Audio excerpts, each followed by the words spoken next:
Hello everyone, welcome to our channel Science Bubble and today we are going to discuss second chapter and its subtopic about the how strong is the acid and base कि कोई जो acid और base है वो कितना strong है and pH and it's potential के बारे में। यानी हम यहाँ पे इस जो वीडियो में पीएच के बारे में जनरली बात करने जा रहे हैं कि पीएच होता क्या है और किसी चीज का अगर पीएच कम है तो उससे क्या इफेक्ट पड़ेगा कि वो एसिड कितना स्ट्रांग होगा, कितना वीक होगा, कितना बेस स्ट्रांग होगा या कितना वीक बेस होगा अकॉर्डिंग टू द पीएच। यानी पीएच के बारे में हम यहाँ पे सब कुछ डिस्कस करने वाले हैं कि पीएच एक्चुअली होता क्या है। देखो, अगर मैं पीएच की बात करता हूँ सबसे पहले तो पीएच का जो फॉर्मूला है यानी जो पीएच है उसमें जो पी है, पी का मतलब है पोटेंच। पी का मतलब ही क्या है यहाँ पे, पोटेंच। यानी इसका मतलब क्या है, हिंदी में अगर बात बोलते इसका मतलब है यहाँ पे पोटेंशियल यानी कि क्षमता, राइट। तो इसका मतलब है पोटेंशियल यानी कि क्षमता यानी कि power. Power of what, P यानी पी मतलब potenz and H, H means hydrogen ions, H means hydrogen ions. यानी कि जो पावर है एच पॉजिटिव आयंस की वो कितनी है, power of H positive ions, right. तो देखो पीएच का जो फॉर्मूला है वो फॉर्मूला बनता है minus logarithm of H positive ions. ये फॉर्मूला होता है पीएच का जो कि आप हायर क्लासेस में पढ़ोगे। ठीक है, तो अभी मैं आपको इसके बारे में थोड़ा सा आइडिया दे देता हूं कि पीएच होता है equal to minus logarithm of H positive ions. देखो, एच पॉजिटिव आयंस जितने ज्यादा बनेंगे, यानी कोई एक ऐसा सॉल्यूशन है जिसके अंदर, देखो कोई HCl का सॉल्यूशन है, ठीक है, HCl के सॉल्यूशन के अंदर अगर by chance H positive ions ज्यादा बने हैं, है ना, हमने लास्ट क्लास में हमने ऑलरेडी ये स्टडी किया है कि जो हाइड्रोजन एच पॉजिटिव आयंस होते हैं वो कब बनते हैं, जब वाटर में हाइड्रोलिसिस होता है, यानी जब HCl है, एसिड को वाटर के अंदर ऐड किया जाता है तो H पॉजिटिव आयंस बनते हैं, आयंस रिलीज होते हैं। अब आयंस जब रिलीज होते हैं तो वो आयंस का अमाउंट कितना होगा, यानी किसी सॉल्यूशन में हो सकता है अमाउंट H पॉजिटिव ज्यादा हो, किसी सॉल्यूशन में H पॉजिटिव कम है। तो देखो H पॉजिटिव आयंस जितने ज्यादा हाई रहेंगे तो ये वाली वैल्यू के सामने क्या है, नेगेटिव। देखो, बाय चांस क्या है कि जो वैल्यू जितनी ज्यादा हाई है, ये वैल्यू ज्यादा हाई है, एच पॉजिटिव ज्यादा है ना, एच पॉजिटिव ज्यादा है, लेकिन इसके सामने नेगेटिव लगा हुआ है। तो जितना ज्यादा नेगेटिव वैल्यू होती है एक्चुअली वो वैल्यू उतनी ज्यादा स्मॉल होती है। देखो, अगर क्या है कि कोई वैल्यू है, एक वैल्यू है -100, एक वैल्यू है -10, तो इसमें से क्या है कि माइनस, देखो ये वैल्यू 100 है, ये ज्यादा है, ये 10 है, लेकिन क्या है कि नेगेटिव जो साइन है वो माइनस के आगे लगने के बाद, यानी एक बड़ी वैल्यू के सामने अगर नेगेटिव लग जाता है इसका मतलब ये वैल्यू क्या है, एक्चुअली में कम है, ये वैल्यू ग्रेटर है। ये जो -10 की वैल्यू है ये ग्रेटर है। ठीक है, पहले क्या था कि 100 ग्रेटर था 10 से, लेकिन जैसे इन दोनों के सामने मैंने नेगेटिव लगाया, नेगेटिव लगाने से क्या हो जाता है, केस रिवर्स हो जाता है। अब -10 है उसकी वैल्यू ज्यादा है, -100 कम है, ठीक है, तो -100 स्मॉल पावर वैल्यू है। तो क्या कि माइनस लगने की वजह से जो H पॉजिटिव है वो वैल्यू कम हो जाती है। ठीक है, यहां से ये मतलब निकल के आया है कि जो पीएच है minus logarithm of H positive, यानी कि अगर किसी चीज का पीएच की H value, H positive value अगर ज्यादा है तो उसका पीएच क्या होगा, कम होगा, उसका पीएच क्या होगा, कम। यानी कि जो स्ट्रॉन्ग एसिड होता है, देखो एक आपके पास कर्व होता है, ये 0 कर्व, ये 14 कर्व, 0 से लेके 14 तक एक स्केल चलता है, मेजरमेंट स्केल चलता है पीएच का। ठीक है, जहां पे जो पीएच की वैल्यू होती है 0 से लेके 14 तक। अब जो वैल्यू 0 है, जो वैल्यू क्या है, 0 है, ठीक है, पीएच यानी कि क्या है, कम है। पीएच जितना ज्यादा कम होगा इसका मतलब क्या है कि जो माइनस लोगैरिथम एच पॉजिटिव, यानी कि जो एच पॉजिटिव की वैल्यू है वो उतनी ज्यादा हाई रहेगी। देखो यहाँ पे एच पॉजिटिव ज्यादा है ना, एच पॉजिटिव आयंस ज्यादा है, यहाँ पे ये एच पॉजिटिव देखो कुछ ज्यादा है। तो जितने ज्यादा एच पॉजिटिव रहेंगे उसकी वैल्यू उतनी ही कम रहेगी, पीएच की वैल्यू उतनी क्या रहेगी, कम। यानी कि अगर जो स्ट्रॉन्ग एसिड्स होते हैं, एसिड जितना ज्यादा स्ट्रॉन्ग होगा उसका पीएच उतना ही ज्यादा क्या होगा, कम, राइट। पीएच अगर कम तो एसिड उतना ही ज्यादा क्या होगा, स्ट्रॉन्ग। यानी कि एच पॉजिटिव आयंस की वैल्यू इंक्रीज कर जाती है इस कर्व में ऐसे। ठीक है, ये कर्व है जो एसिडिक नेचर है वो इंक्रीज कर जाती है यहाँ पे, जैसे हम 0 की तरफ जा रहे हैं तो।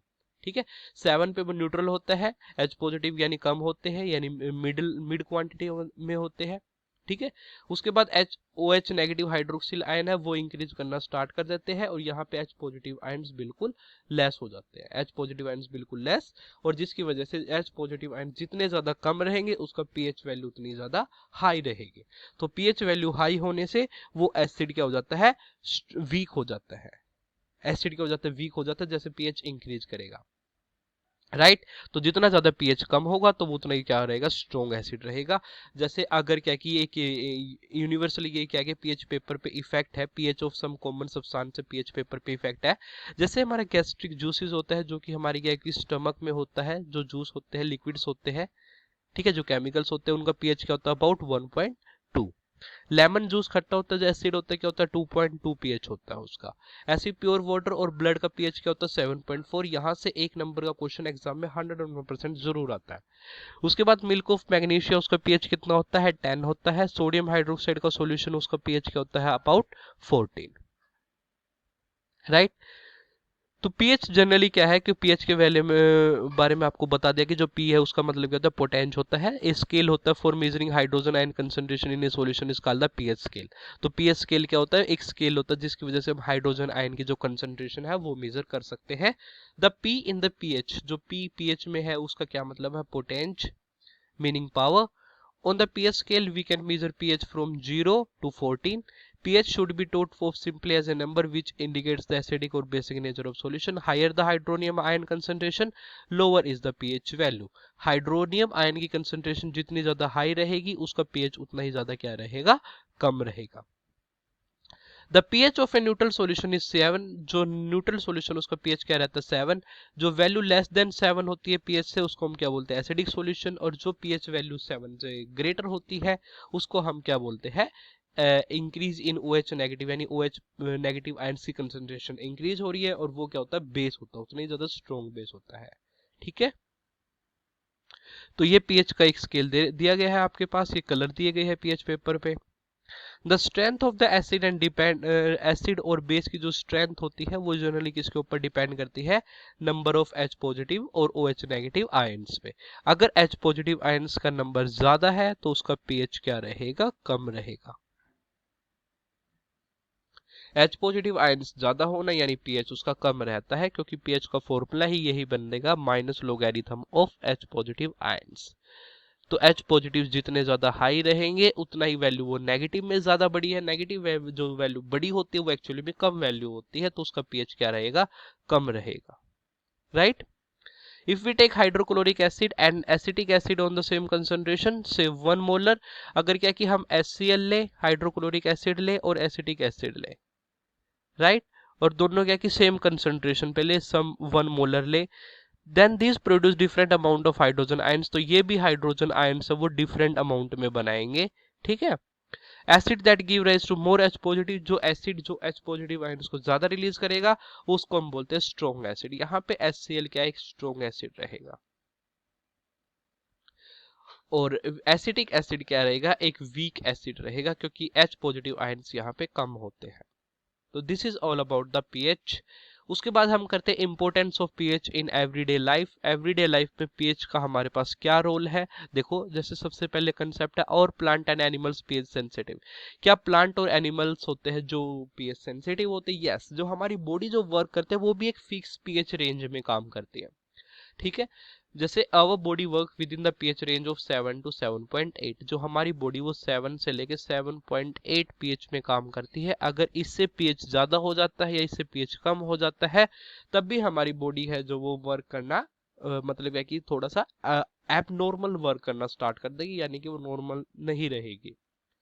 Living organism can survive only in a narrow range of pH change when pH of rain water, जैसे रेन वाटर है अगर उसका pH भी चेंज किया जाता है या फिर उसको लेस देन 5.6 होता है, जैसे रेन वाटर है उसका pH है 5.6 से कम आ जाता है। नॉर्मल वाटर का pH कितना होता है, 7 होता है। जो नॉर्मल रेन वाटर होता है उसका pH हो सकता है 5.6 हो सकता है। तो 5.6 से अगर pH लेस आ जाता है 5.6 से अगर लेस पीएच आ जाता है तो हम बोल सकते हैं कि it's will be acid rain. When acid rain flows into the river, जब एसिड रेन फ्लो करेगी रिवर में, नदियों में जाएगा वो पानी उसका एसिड रेन वाला, तो it lowers the pH of river water, तो रिवर का जो नदियों का पानी है उसका पीएच भी डाउन आ जाएगा, जिसकी वजह से आपका वाटर कैसा बन जाएगा, एसिडिक बन जाएगा। और एसिडिक वाटर बनने से जो एक्वाटिक लाइफ है वहां पे जो फिशेस वगैरह है रिवर में, उनके लिए प्रॉब्लम हो जाएगी उनके सर्वाइवल में। ठीक है, तो पीएच का क्या है कि सेंसिटिव होते हैं प्लांट भी और एनिमल्स भी। What is the pH of the soil in your backyard, आपके बैकयार्ड में जो यानी जो गार्डन है टाइप है, तो वहां पे जो सोइल है उसका पीएच क्या रहेगा। तो plant required specific pH range, जो प्लांट होते हैं वो भी एक स्पेसिफिक पीएच रेंज में ही काम करते हैं फॉर देयर हेल्थी ग्रोथ, उनकी हेल्थी ग्रोथ के लिए। तो जो पीएच होता है सोइल का वो भी क्या है कि एक लिमिट में, एक रेंज में ही काम करते हैं। जैसे एक हेल्थी सोइल के लिए जो पीएच है वो 6.5 से 7.5 होना जरूरी है। ठीक है, किसी भी प्लांट की एक नेचुरल ग्रोथ के लिए, राइट। तो ये जो सोइल है उसका पीएच होना जरूरी है।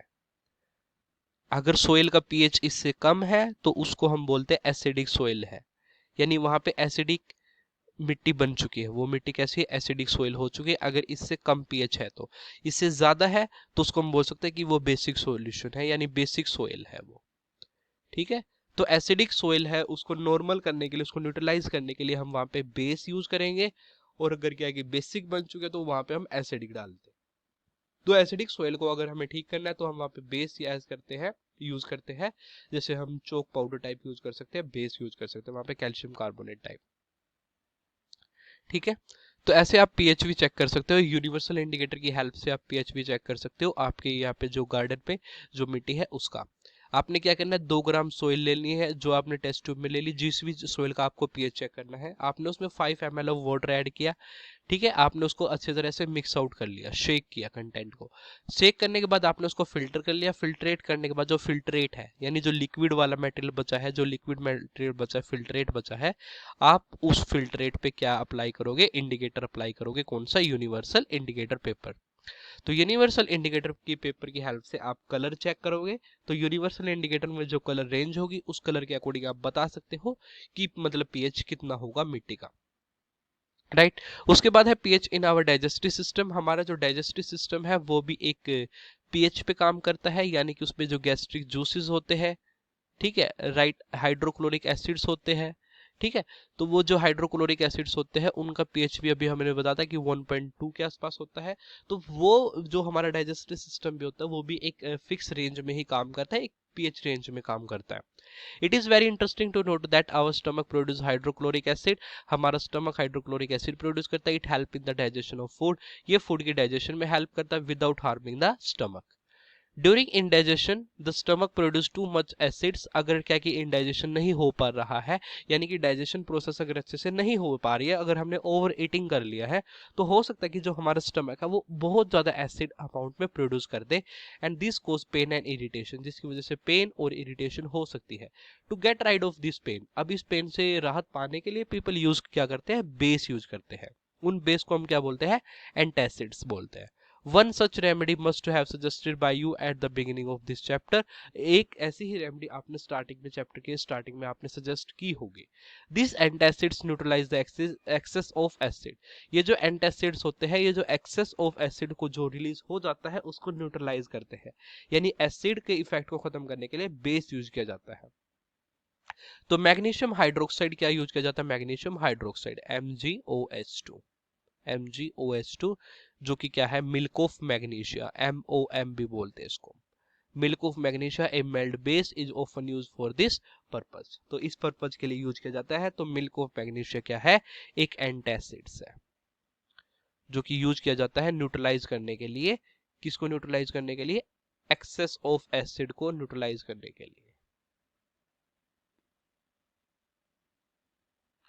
राइट। तो यहाँ पे भी पीएच है, डाइजेस्टिव सिस्टम में भी एक पीएच की रेंज है, वो काम करती है। ऐसे ही आपके पास pH change as the course of tooth DK.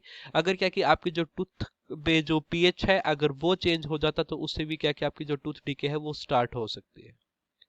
तो वहां पे भी हम क्या कि एक पीएच रेंज की नीड होती है, और पीएच रेंज की नीड को मेंटेन करने के लिए हमें क्या करना पड़ेगा, कोलगेट करनी पड़ती है, ब्रश करने होते हैं, और वही कोलगेट क्या होता है, एक बेस सॉल्यूशन होता है।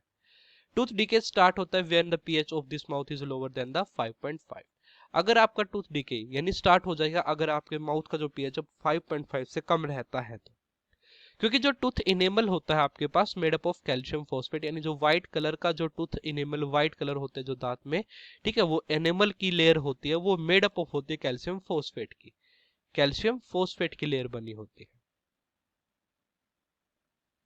वही कैल्शियम फॉस्फेट की जो लेयर होती है, हार्डेस्ट सब्सटेंस होती है हमारी बॉडी में, it does not dissolve in the water, वो वाटर में डिजोल्व नहीं होती, बट इट इज कोरिडेड, लेकिन उसमें जंग लग सकता है when the pH in the mouth is below 5.5। अगर पीएच माउथ में 5.5 से कम आ जाता है तो वहां पे क्या है कि जंग लग सकता है। Bacteria present in the mouth produce acids, जो बैक्टीरिया प्रेजेंट होते हैं हमारे माउथ में वो कंटिन्यूसली एसिड प्रोड्यूस करते रहते हैं बाय डिग्रेडेशन ऑफ शुगर, जो वो शुगर को डिकम्पोज करते हैं, एंड फूड पार्टिकल्स को remaining in the mouth after eating.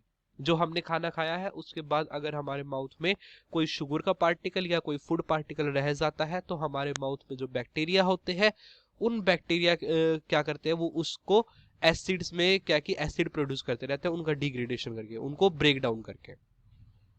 The best way to prevent this to clean this mouth after eating food, तो इसका बेस्ट वे है, इसको बचाने के लिए क्या करना पड़ेगा, हमें अपने माउथ को कंटिन्यूसली क्लीन करना पड़ेगा with the help of some toothpaste. तो यूजिंग टूथपेस्ट भी यूज कर सकते हैं, विच आर जनरली कैसी होती है, बेसिक होती है, for cleaning the teeth, can neutralize the excess acid and prevent the tooth decay.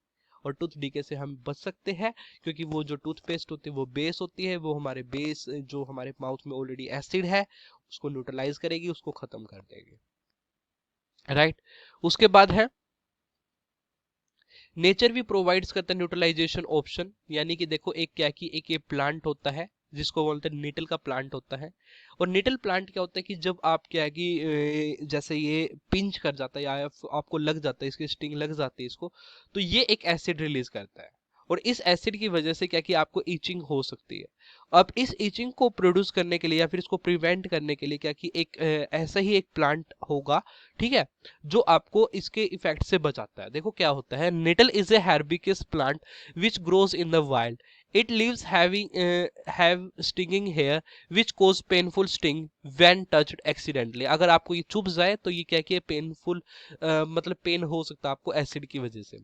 This is due to the methanoic acid secreted by them, क्योंकि मिथेनोइक एसिड रिलीज करता है ये plant.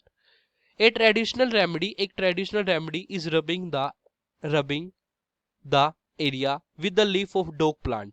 तो डोग प्लांट का है कि आप यूज कर सकते हो, डोग प्लांट की पत्तियों को क्या कि आप लगा सकते हो, रब कर सकते हो उसी एरिया में जहां पे आपको ये जो नीटल प्लांट है वो चुभ गया है, पिंच कर गया है तो। विच ऑफन ग्रोज, देखो ये जो प्लांट है डोग प्लांट है वो ऑफन ग्रो कहाँ ग्रो करेगा, beside the nettle in the wild, ये नीटल प्लांट के पास ही मिलेगा आपको, जहां भी आपको क्या कि नीटल प्लांट है वहीं से आपको दर्द स्टार्ट हुआ उसी प्लांट के आसपास आपको मिलेगा dog plant. Can you gas the nature of the dog plant, क्या आप नेचर बता सकते हो डोग प्लांट का नेचर कैसा होगा, तो नेचर कैसा होगा इसका बेसिक, क्योंकि नेटल प्लांट आपका कैसा था, नेटल प्लांट आपका था एसिडिक इन नेचर, तो डोग प्लांट ने उसको न्यूट्रलाइज करने के लिए कैसा केमिकल रिलीज किया, basic. So next time you know what to look out, आपको पता होगा नेक्स्ट टाइम कि आपको क्या देखना है, if you accidentally touch a nettle plant while trekking, are you aware of any other effective traditional remedies of such stings. तो ऐसे ही क्या कि कुछ अगर आप कुछ ट्रेडिशनल रेमेडीज के बारे में जानते हो तो उसके बारे में थोड़ा सा मतलब क्या कि देखो।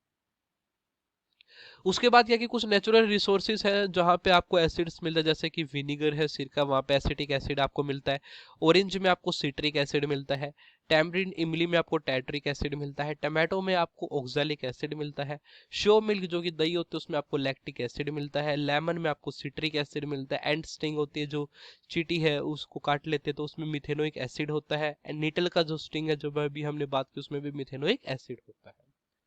तो ये ऐसे कुछ क्वेश्चंस है या फिर कुछ नेचुरल रिसोर्सेज है, सोर्सेज है क्या कि जिसमें जो एसिड मिलता है ये उसके बारे में है।